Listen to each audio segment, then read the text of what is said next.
من الحاجات المهمة جدا في نطق الانجليش طبعا نميز في نطق بين حرف البي وحرف البي. بي وبي.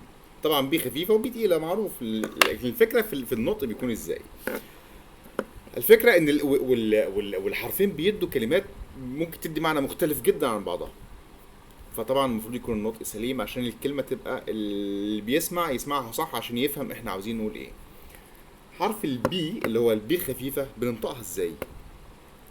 بي، سمايلي سمايلي، بي بي بي.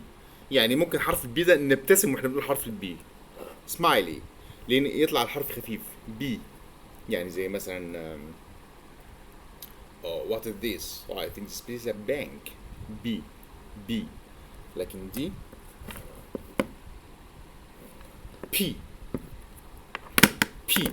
في ستريس في النطق، ستريس يعني ضغط. بي بي. في بي.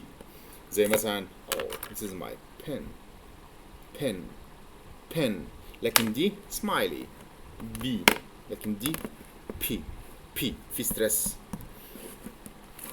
ستيب باي ستيب بناخد مع بعض كلمات اكتر بس نتمرن عليهم الاول، وستيب باي ستيب بناخد كلمات اكتر بالبي والبي عشان نميز النطق بين الاثنين. بس نفهم بس الاول دي سمايلي ودي في ستريس. بي and بي. Good luck.